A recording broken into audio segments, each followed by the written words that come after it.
আসসালামু আলাইকুম প্রিয় শিক্ষার্থী বন্ধুরা, আশা করি সবাই অনেক অনেক ভালো আছো, সুস্থ আছো। তো আজকে আমরা পড়াশোনা করব জীবনী শক্তি চ্যাপ্টারের অত্যন্ত গুরুত্বপূর্ণ এবং কঠিন একটা টপিক, সেটা হচ্ছে শ্বসন। তো ইনশাল্লাহ এই ক্লাস শেষে আশা করি তোমরা সবাই ইজিলি পেপারগুলো বুঝতে চেষ্টা করবা। আমিও চেষ্টা করবো সর্বোচ্চ এফোর্ট দিয়ে, যাতে করে তোমরা বুঝতে পারো সেরকমভাবে বোঝানোর। তো আমরা কথা না বাড়িয়ে চলো শুরু করে দিই।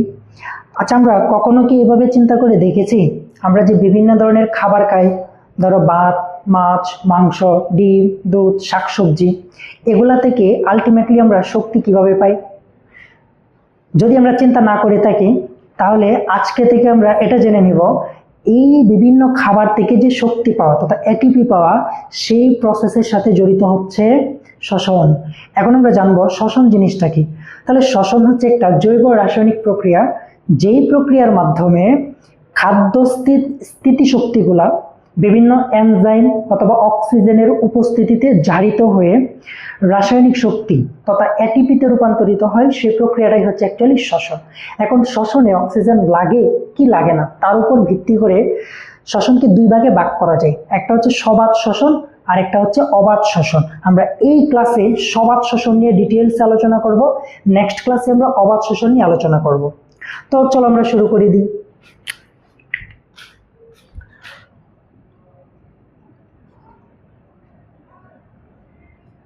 তো শ্বসন দুই ধরনের ছিল, একটা ছিল সবাত, আরেকটা হচ্ছে অবাত শ্বসন। মনে রাখবা, সবাত বাতাস সহ, তার মানে সবাত শ্বসন কি অক্সিজেনের উপস্থিতিতে হয়। তাহলে সবাত শ্বসন কিভাবে হয়? অক্সিজেনের উপস্থিতিতে হয়।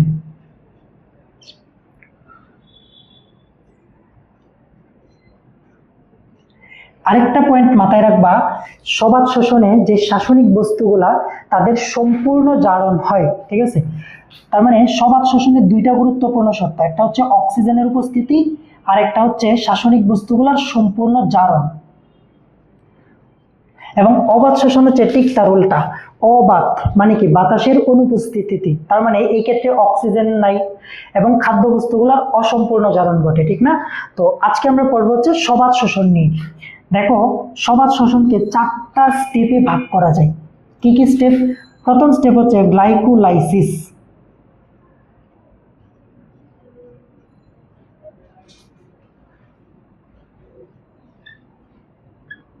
দুই নম্বর স্টেপ হচ্ছে অ্যাসিটাইল কোয়েস সৃষ্টি।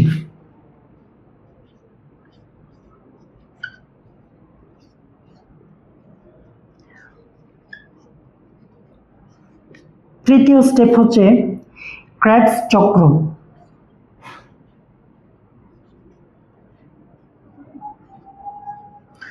অথবা আরেকটা নাম আছে তার, সেটা হচ্ছে টিসিএ সাইকেল বা ট্রাই কার্বক্সিলিক অ্যাসিড সাইকেল। তারপর হচ্ছে ইটিসি, ইলেকট্রন ট্রান্সপোর্ট চেইন অথবা ইলেকট্রন প্রবাহ তন্ত্র। তো এখন আমরা দেখি স্টেপ বাই স্টেপ আমরা আলোচনা করব। তো আমাদের প্রত্যেকটা প্রসেস কোন জায়গায় হচ্ছে, কি হচ্ছে এবং কি পরিমাণ শক্তি তৈরি হচ্ছে, আমরা এই তিনটা বিষয়ের দিকে হচ্ছে ফোকাস রাখবো, ঠিক আছে? তো প্রথম আমরা শুরু করি গ্লাইকোলাইসিস।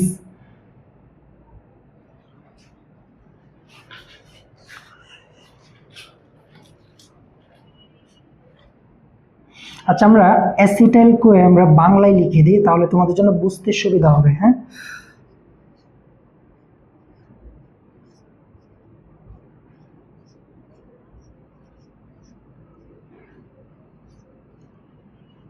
ওকে, আমরা শুরু করি গ্লাইকোলাইসিস।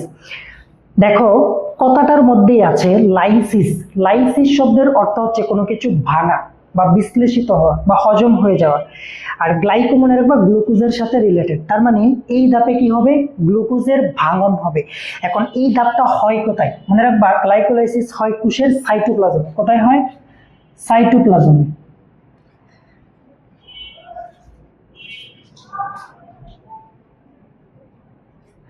গ্লাইকোলাইসিস কোথায় হচ্ছে? কোষের সাইটোপ্লাজমে হচ্ছে, ঠিক না? এখন এই ক্ষেত্রে কি হয়? এক অণু গ্লুকোজ ভেঙে 2 অণু পাইরুভিক অ্যাসিড তৈরি করে। আমরা গত ক্লাসে দেখেছিলাম উদ্ভিদ সালোক সংশ্লেষণ প্রক্রিয়া শর্করা জাতীয় খাবার তৈরি করে, এবং সেই শর্করা জাতীয় খাবার থেকে শক্তি পাইতে হলে আমাদের ভাঙচুর করতে হবে, অর্থাৎ জারণ করতে হবে। সেই জারণের প্রথম স্টেপটাই হচ্ছে গ্লাইকোলাইসিস। দেখো আমরা জানি গ্লুকোজের কার্বন সংখ্যা হচ্ছে 6টা, C6H12O6। এই গ্লুকোজ থেকে তৈরি হবে পাইরুভিক অ্যাসিড। পাইরুভিক অ্যাসিডের সংকেত হচ্ছে C3H4O3। আমরা যদি একটু ভেঙে লিখি CH3COCOOH। দেখো এইখানে কিন্তু কার্বন 3টা, অর্থাৎ পাইরুভিক অ্যাসিড হচ্ছে 3 কার্বন বিশিষ্ট, বাট গ্লুকোজ হচ্ছে 6 কার্বন বিশিষ্ট। তার মানে 6 কার্বন থেকে 3 কার্বন বিশিষ্ট কয়টা যৌগ তৈরি হওয়া সম্ভব? 2টা যৌগ তৈরি হওয়া সম্ভব। কাজেই এক অণু গ্লুকোজ থেকে আমাদের 2 অণু পাইরুভিক অ্যাসিড তৈরি হচ্ছে। তার সাথে সাথে আরো গুরুত্বপূর্ণ 2টা জিনিস তৈরি হচ্ছে, সেগুলো হচ্ছে আমাদের রাসায়নিক শক্তি। কি কি?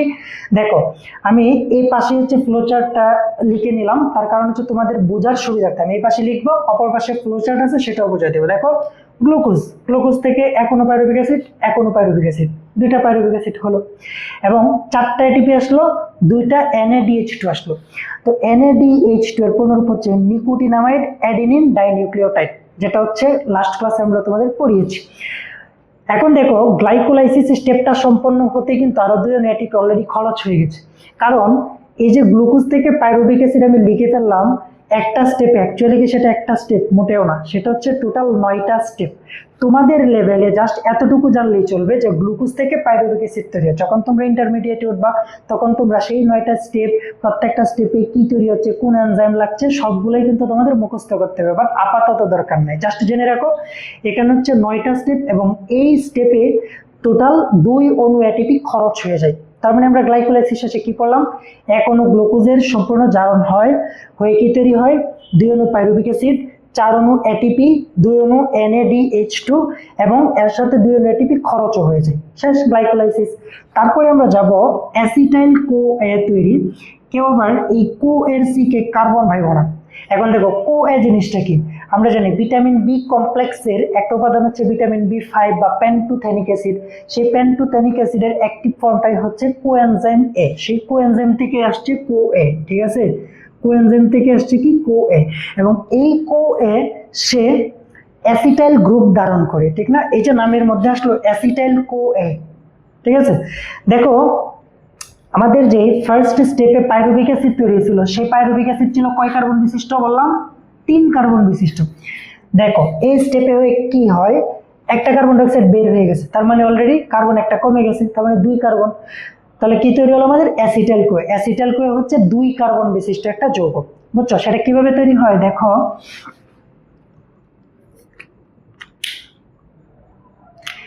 অ্যাসিটাইল CoA, ধরো এই যে আমার পাইরুভিক অ্যাসিড,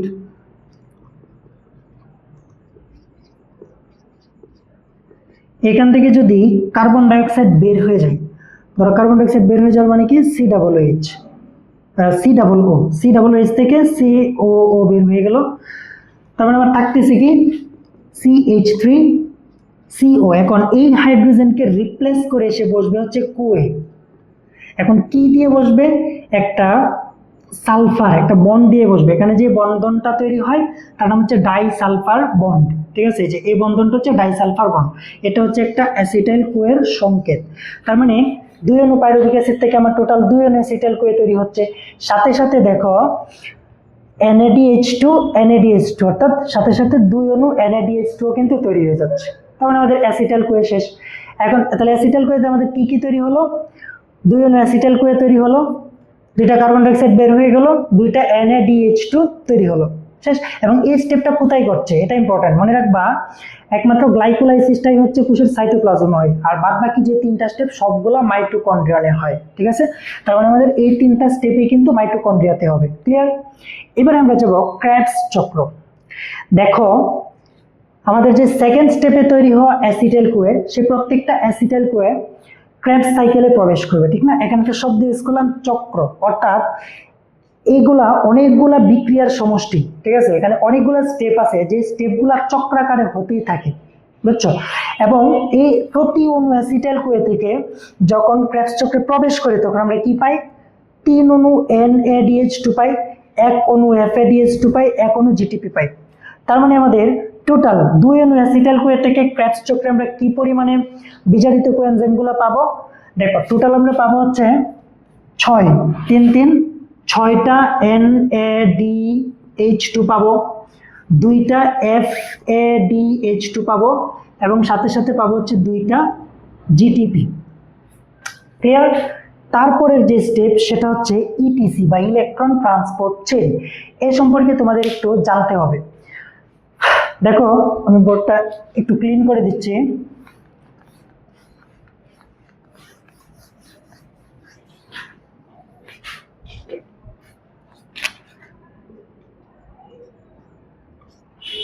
আমরা জানি মাইটোকন্ড্রিয়ার মেমব্রেন হচ্ছে 2টা। ধরে নিলাম এটা হচ্ছে বাইরের মেমব্রেন বা বাইরের পর্দা,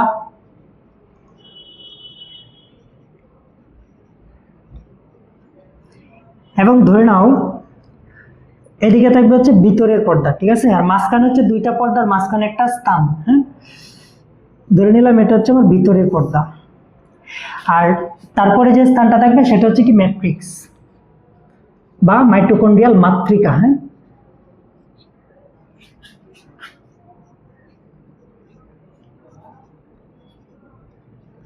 দেখো ক্রেবস চক্র পর্যন্ত আমাদের যেই বিজারিত কোএনজাইমগুলো তৈরি হয়েছিল সেগুলো কি কি ছিল?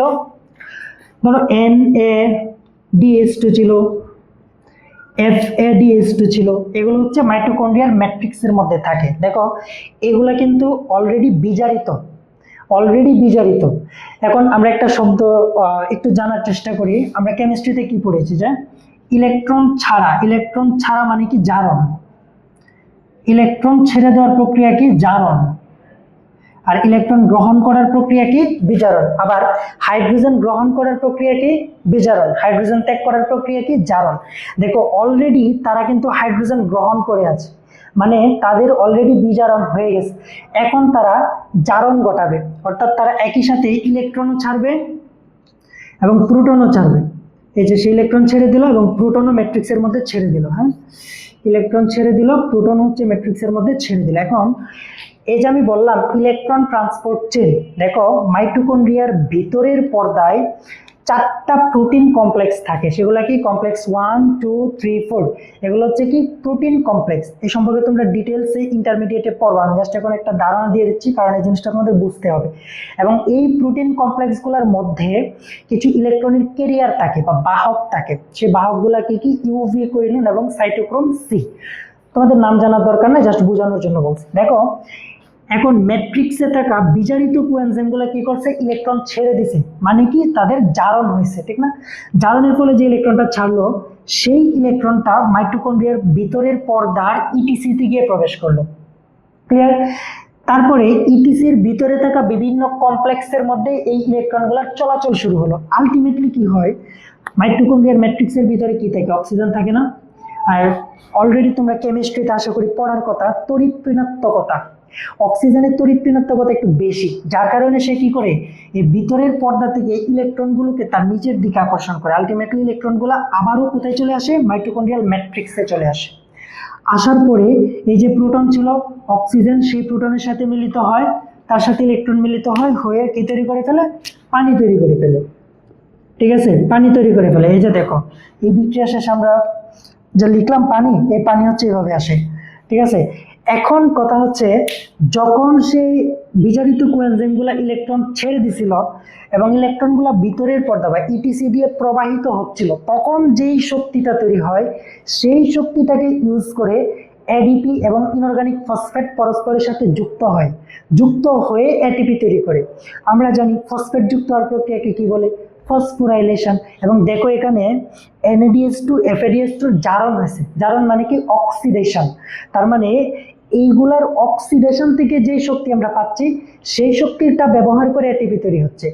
এই জন্য এই প্রসেসটাকে বলা হয় অক্সিডেটিভ ফসফোরাইলেশন। আমরা কিন্তু আগের ক্লাসে পড়েছি ফটোফসফোরাইলেশন। এখানে কি ছিল? আলোর উপস্থিতিতে ফসফেট যুক্ত হয়েছিল, বাট এখানে কি হয়েছে? এই যে আমার অক্সিডেশনের ফলে যে শক্তি তৈরি হলো সেই শক্তির সাহায্যে এডিপি এবং ইনঅর্গানিক ফসফেট যুক্ত হয়ে এটিপি তৈরি করছে, তাই এই প্রসেসটার নাম হয়ে গেছে অক্সিডেটিভ ফসফোরাইলেশন। আশা করি কনসেপ্ট সবার ক্লিয়ার। এখন আমরা দেখব এই যে বিজারিত কোএনজাইমগুলো তৈরি হয়েছিল সেগুলো থেকে কি পরিমাণ এটিপি তৈরি হয়।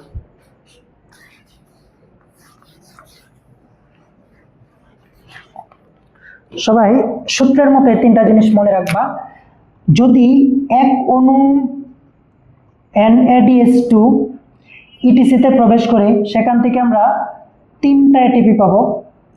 যদি এক অণু FADH2 ইটিসিতে প্রবেশ করে সেখান থেকে আমরা 2টা এটিপি পাবো, এবং একটা জিটিপি বা গুয়ানোসিন ট্রাইফসফেট এখান থেকে আমরা একটাই এটিপি পাবো। এখন হচ্ছে আমরা একটু হিসাব নিকাশ করে ফেলি। দেখো আমাদের প্রথম যে স্টেপ ছিল গ্লাইকোলাইসিস, আমি সংক্ষেপে লিখে ফেলি যেহেতু বারবার লেখা হচ্ছে। ধরো স্টেপ 1 কি ছিল? গ্লাইকোলাইসিস। একটু বলো তো আমাকে, গ্লাইকোলাইসিসে আমরা কি কি পেয়েছিলাম? 2 অণু NADH2 পাইছিলাম, লিখলাম 2 অণু NADH2। তাহলে আমাকে বলো তো 2 অণু NADH2 থেকে কয়টা এটিপি তৈরি হবে? 6টা এটিপি তৈরি হবে। 6টা এটিপি তৈরি হবে, ঠিক না? এবং দেখো এই স্টেপে কিন্তু 4টা এটিপি তৈরি হয়েছিল, তার মধ্যে 2টা খরচ হয়ে গেছে। তাহলে আমরা নিট কয়টা নেব? 2টা নেব, ঠিক না? তাহলে আমরা এটিপি কয়টা পাইছিলাম? 2টা। এটা কিন্তু প্যাচ লাগানো যাবে না, 4টা তৈরি হয়েছিল কিন্তু গ্লাইকোলাইসিস সম্পন্ন করতে 2টা খরচ হয়ে গেছে। মানে তুমি 4 টাকা ইনকাম করছো, বাট তোমার আরো 2 টাকা ঋণ ছিল, তুমি ঋণ দিয়ে দিছো, তার মানে এখন তোমার কাছে সর্বমোট 2 টাকা আছে, ঠিক না? এখানেও আছে 2টা এটিপি তার কাছে আছে, তাহলে 2 এটিপি। তো গ্লাইকোলাইসিস থেকে আমরা টোটাল তাহলে কয়টা এটিপি পাচ্ছি? 8টা। তারপরে আমরা দেখবো স্টেপ 2 তে কি হয়। স্টেপ 2 তে যখন অ্যাসিটাইল কোয়ে ছিল, দেখো আমরা কি কি পাইছিলাম? 2টা NADH2 পাইছি, তাহলে 2টা NADH2। তাহলে 2টা থেকে কয়টা এটিপি আমরা পাবো? 6টা এটিপি পাবো, ক্লিয়ার? তারপরে আমরা ক্রেবস সাইকেল দেখবো স্টেপ 3 তে। ক্রেবস সাইকেলে দেখো সবচেয়ে বেশি পরিমাণে শক্তি আমরা পাবো। হিসাব করো তো, 3টা NADH2 প্রতি পাশে, তাহলে NADH2 কয়টা হলো? 6টা। 6টা NADH2। তাহলে বলো তো 6টা থেকে আমরা কয়টা এটিপি পাবো? 3 6 18টা এটিপি পাবো। তারপরে দেখো প্রতি পাশে একটা করে FADH2, তাহলে FADH2 কয়টা হলো মোট? 2টা। 2টা FADH2, তাহলে 2টা থেকে আমরা কয়টা এটিপি পাচ্ছি? 4টা এটিপি পাবো। তারপরে জিটিপি কয়টা প্রতি পাশে? একটা করে, তাহলে টোটাল জিটিপি হচ্ছে 2টা। 2টা জিটিপি থেকে আমরা কয়টা এটিপি পাবো? 2টা এটিপি পাবো। এখন আমরা স্টেপ ওয়াইজ দেখি কয়টা করে এটিপি হলো। স্টেপ 1 এ টোটাল 6 আর 2 8, স্টেপ 2 তে হচ্ছে কত? 6, আর স্টেপ 3 তে দেখো 18 আর 2 20, 20 আর 4 24। তাহলে ক্রেবস চক্রে কিন্তু সবচেয়ে বেশি পরিমাণ শক্তি তৈরি হয় 24টা। তাহলে টোটাল যদি আমরা হিসাব করি তাহলে আমরা কয়টা এটিপি পাবো? দেখো তো, 24 6 30 আর 4, এই হচ্ছে আমার টোটাল এটিপি। কয়টা হলো? টোটাল এটিপি হচ্ছে আমার 38। দেখো আমরা যে এই পাশে সামারি করছিলাম, দেখো 38 এটিপি, এবং কার্বন ডাইঅক্সাইড হবে এখানে 6টা। কিভাবে হবে দেখো, দেখো প্রতি ইউনিট পাইরুভিক অ্যাসিড থেকে বের হচ্ছে কয়টা করে? একটা করে, তাহলে 1 1 2। আবার এইখানে অ্যাসিটাইল কুয়ে যখন ক্রেবস চক্রে প্রবেশ করে তখন প্রতি অ্যাসিটাইল কুয়ে থেকে হচ্ছে আবার 2টা করে কার্বন ডাইঅক্সাইড বের হবে, ঠিক আছে? এখানে 2টা, এই পাশে হবে 2টা, তাহলে 2 2 4 আর হচ্ছে 2 6, এই হচ্ছে আমাদের টোটাল 6 অণু কার্বন ডাইঅক্সাইড বের হবে। তো আমরা এই ক্লাসে দেখে ফেললাম যে আমাদের সবাত শোষণ কি, সবাত শোষণের স্টেপগুলা কি, কোন স্টেপ কোথায় হচ্ছে, কি কি তৈরি হচ্ছে, এবং 38 অণু কিভাবে আসলো সেটা হচ্ছে আমরা ক্যালকুলেট করে ফেললাম। তো ইনশাআল্লাহ তোমরা ক্লাসটা দেখবা, আশা করি অনেক কিছু বুঝতে পারবা, তোমাদের উপকার হবে। সো থ্যাংক ইউ সবাই।